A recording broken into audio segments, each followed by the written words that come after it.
We are without a leader. The dead King of Scotland has no heir. War creeps in from the south, where Edward Longshanks, the avaricious King of England, has returned from successful campaigns in Wales and France. As Longshanks turns his attention to Scotland, the shadow of fear settles across the Highlands. The English have thousands of Welsh longbowmen, hundreds of knights on horseback, and dozens of siege weapons. We Scottish have a rabble of untrained soldiers who do not even know how to march in a straight line. We must act soon. If we're to have any chance of resistance, we need to forge an army by any means necessary. Scotland has soldiers now, if only a few. But if we're to turn back the greed of Edward Longshanks, we'll need many more recruits and much more gold in our coffers. These ancient stones and oaks around us will soon be drenched with the blood of clansmen. An army marches on its stomach, or so the old saying goes. My clansmen have been farming and tending sheep for hundreds of years. But gathering enough food to feed an army is a different matter entirely. Without a strong economy, the meagre forces that we have cobbled together will collapse again. Edward Longshanks, for all his disrepute, has shown his military tactics in Wales, England and France to be very effective, if not cruel and ruthless. He is indeed an enemy to be feared. The English sacked the town of Berwick-upon-Tweed.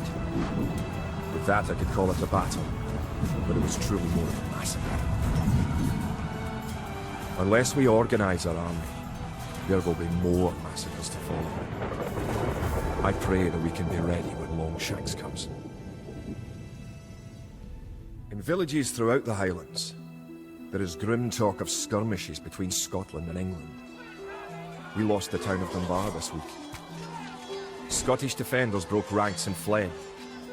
The English have an army that is larger and better trained. To compete with them, we are going to need new recruits to pick up spear, sword and bow. We must transform these shepherds into soldiers.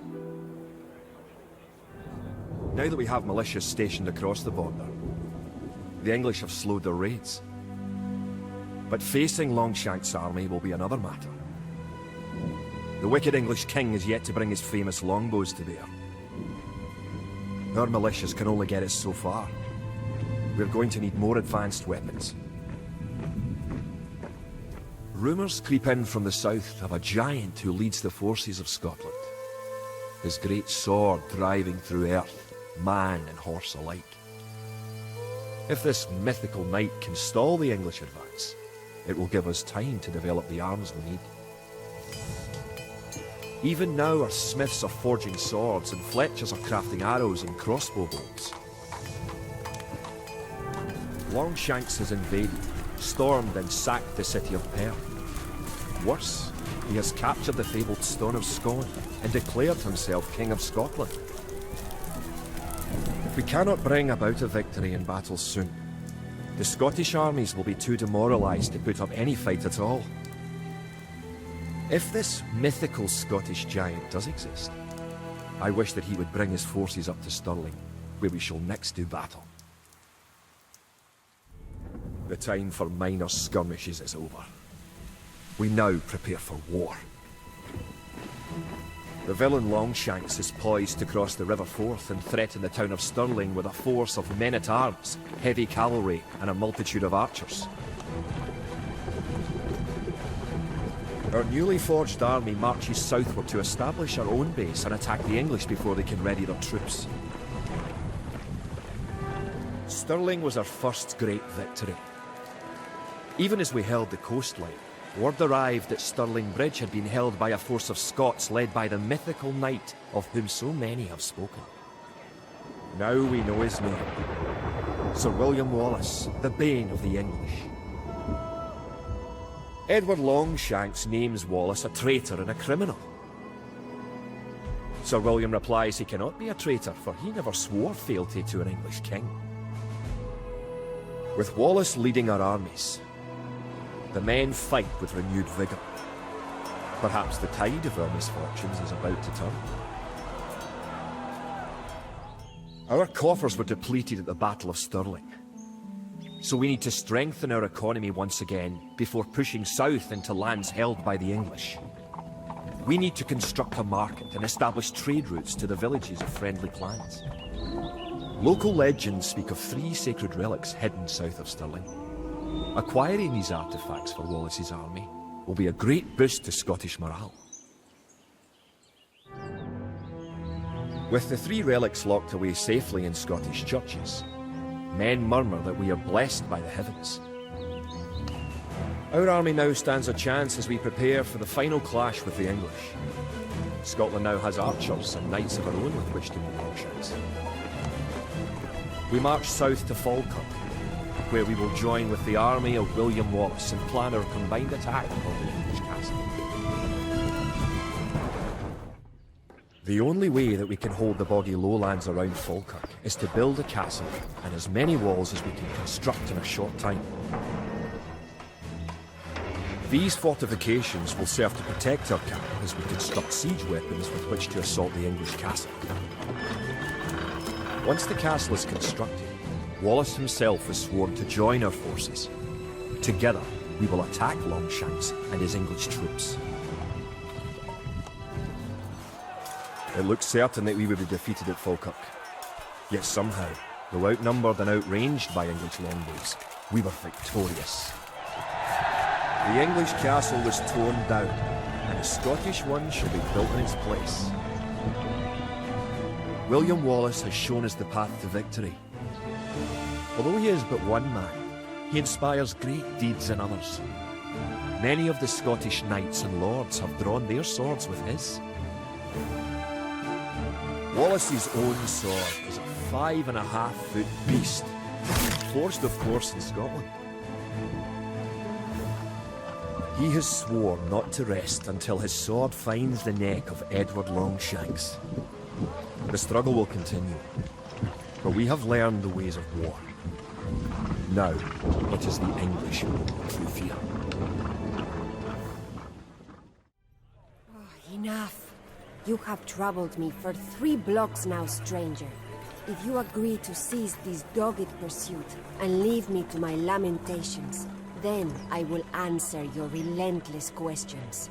I will tell you why a dead man rides through the streets of Valencia. You see that castle on the hill? That is the home of Rodrigo Díaz, whom Moor and Christian alike call El Cid. It is from the Arabic Sayyid, which means Lord. He is the greatest man who ever lived. The Cid was a knight and loyal vassal of one of the old kings of Spain. When the old king died, his kingdom was partitioned between his surviving sons, Sancho and Alfonso. King Sancho ruled Castile, a windswept barren land named for its many border castles. The Cid continued to serve Castile and its new king, as was his duty. The sly King Alfonso ruled León, but openly plotted to become king of all of Christian Spain. There was soon open warfare between Castile and León. The struggle climaxed at the Battle of Coltejera, where the Cid attempted to capture the wicked Alfonso. Although the Cid defeated Alfonso's army in combat, the sly king knew there were more devious ways to win a war. Alfonso lured his brother, King Sancho, to a secret conference below the city walls of Zamora, and had him assassinated in the night. With the death of his brother, Alfonso became king of both León and Castile, the most powerful king in Christian Spain. The Cid could not trust King Alfonso, yet he was sworn to serve his king, and that man was now Alfonso. The Cid forced King Alfonso to swear an oath upon sacred relics that he had nothing to do with Sancho's death. Before his army and his court, a nervous Alfonso did make this declaration. In so doing, the Cid helped to cement Alfonso's claim as king in the hearts of the people, for they so trusted the Cid. King Alfonso did not recognize that the Cid had done him a service. Instead, Alfonso held a grudge against the man who was the greatest of his knights, forever doubting him. Alfonso also was jealous and suspicious of the Cid's popularity with the soldiers and the common man. He sent the Cid into dangerous battle again and again, but always the Cid emerged victorious. How do I know so much of my Cid, Rodrigo Díaz? I am Jimena of Asturias, and I am the Doña of this castle. Rodrigo and I were married in Castile in 1075. Those were among the happiest days of my life. At least when my husband was not being sent to do battle against the Moors. Far to the east, in the Holy Land, they speak of only one Muslim expansion, that of the Seljuk Turks. But here, in Spain, we speak of another, the Moors. The Moors ruled southern Spain for so long that Christian and Muslim often lived side by side with little animosity. Such was the case in the city of Toledo, which was in Moorish lands, but inhabited by Christians as well. A political assassination had plunged the city of Toledo into civil war. Seeing a chance to expand his empire, King Alfonso struck at Toledo under the pretense of restoring order. He ordered the Cid to command the army, though one must wonder if once again he was intentionally putting the Cid in harm's way. Again, the Cid emerged victorious and delivered the city to King Alfonso. Moor and Christian alike shouted his name from the city walls and called him El Cid Campeador, my lord the conqueror. After nearly 400 years of Moorish rule, the city of Toledo was ruled by a Christian king. But still Alfonso was not satisfied. He accused the Cid of seeking personal glory at the expense of the crown. When he heard the peasants shouting the name of the Cid instead of Alfonso's own name, he became even more angered. I knew then that our contented lives in Castile were about to end. King Alfonso sent his most loyal and able servant, Rodrigo Díaz, the Cid, into exile, with only his horse, Babieca. Myself and our 2 daughters were left at the monastery in Castile when Rodrigo and I parted. It felt like a nail being torn from its finger.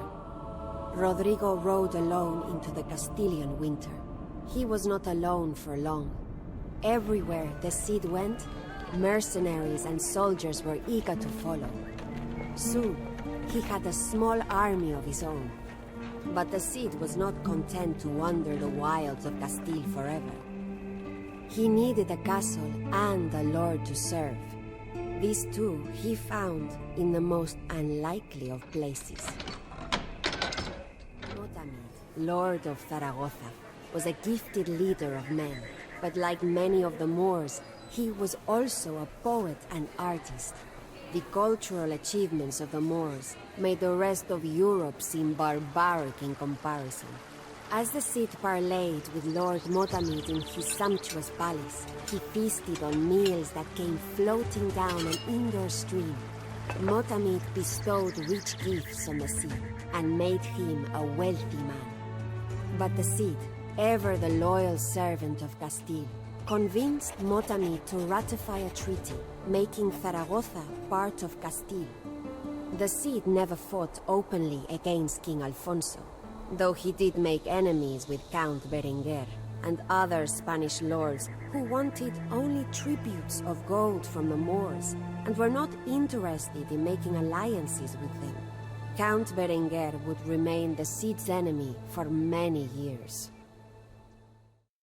King Alfonso watched with alarm as the combined Christian-Moorish forces of the Cid gained power and prestige. Finally, he could stand it no longer and sent his own army against Motamid's Moors at Zaragoza. As much as he would have liked to come to the assistance of his friend Motamid, the Cid could not draw steel against King Alfonso, as he was still the Cid's rightful lord. Since the Cid could not assist him, Motamid was forced to seek help elsewhere. When he contacted the Almoravid Berbers who lived beyond the sea in Gibraltar, however, he received more than he bargained for. These veiled religious zealots waged a continuous jihad across the barren dunes of the Sahara. Their leader, the fanatical Yusuf, who never showed his face, immediately prepared to cross the ocean into Spain with thousands of men and camels. King Alfonso's army was certain to crumble beneath this new wave of invaders. Alfonso needed only have mentioned that Spain was in jeopardy, and the Cid would have come. And when the Cid did finally come to his king's aid, the Berbers were crushed, and their leader Yusuf was forced to flee back to Africa. The Cid bowed to Alfonso, ready to return to his rightful place as the king's champion. But King Alfonso was angered that the Cid had not arrived sooner and ordered him to return to his exile. This time, he seized the Cid's wife and children. Many long years did I rot in the dungeons of Castile. The Cid was in exile again, and this time there were no more Moors to welcome him in. He wandered the bleak rocks of Castile, and wondered if his tale was finally at an end. And yet, a remarkable thing happened. Many mercenaries and knights knew of the tales of the Cid, and were eager to follow him, even without a castle. As the Cid wandered further south, more men, Christian and Muslim, joined his army. Eventually, the Cid had a large enough force to carve out a fiefdom of his own. King Alfonso had set his sights on beautiful Valencia, the jewel of the Moorish coast, but the Cid was closer and could get there sooner. If he conquered Valencia, the Cid would have protection not only from the machinations of Alfonso, but also a bulwark against the inevitable second invasion of Yusuf and the Berbers. Events would have unfolded simply then, had not our old enemy, Count Berenguer of Barcelona, picked that moment to strike back at the Cid. How abundant the orange groves and olive trees seemed to the conquerors who had come from bleak Castile. Valencia was a tropical paradise, complete with palm trees, a silk market, and abundant fish and waterfowl. After the Cid had secured the castle and saw to the defenses of the city, he sent for me and the children. Our reunion took place on the highest tower of the castle, before a sea that consumed the entire horizon. We turned Valencia into our own kingdom, uniting 8,000 Christian and 20,000 Moorish soldiers. It was the greatest of the Cid's accomplishments to date. We were far away from the reach of King Alfonso, and Count Berenguer himself was safely locked in Valencia's dungeons. In time, he would be ransomed, and one of our daughters married to his nephew and heir, to ward against future conflicts. If only the tale of the Cid had ended there, beneath the Valencian sunsets, but it was not to be. Valencia lay right in the path of the advancing horde of the frenzied Yusuf and his Berber warriors. We were trapped and alone in our kingdom of Valencia. The Cid immediately sent out messages for potential allies, but there were few to be found. The Christian kingdom of Aragon was too far away, and King Alfonso of Castile seemed in no hurry to come to the Cid's defense. Even the Cid's old ally, Motamid the Moor, was of no avail. Yusuf had sent him into exile in the Sahara Desert, where he spent the rest of his sad days composing poetry. The Berbers rode around the city for 10 days and nights, shrieking and banging their weapons on shields made of hippopotamus hide. But the Cid comforted his troops, prayed, and planned a counterattack. And then the unthinkable happened. During a brilliant surprise attack to capture gold and horses from the Berbers, Rodrigo Diaz, my Cid, was shot by a stray arrow. The surprise attack became a rout, and the Cid's men barely made it back to the castle with his broken body. Rodrigo and I knew he would not last the night. But we also knew that without their Cid to lead them, the soldiers of Valencia would never have the strength to stand against the Berbers. So as he breathed his last breath, I strapped my husband onto his horse, Babieca, and placed his sword, Tizon, in his hand. Babieca stood out above the city of Valencia. My one hope was that the men would not realize the charade. Realize that their Cid was already dead. It was the twilight of Moorish Spain. The Berber army had been broken, and Valencia withstood the siege. King Alfonso would not allow us to bury the Cid until he could personally attend the funeral. When he arrived, he dispelled all thoughts of interring the Cid into the earth. Instead, the Cid's body was preserved and placed near the altar of the church, seated on an ivory stool that he had captured from the Moors, clothed in precious silk, and holding his sword, Tizon, in his left hand. And who was left to rule in Valencia? King Alfonso of Castile or Count Berenguer of Barcelona? No. Valencia is mine. It is I, Jimena Diez, who claims rulership of my dead husband's kingdom.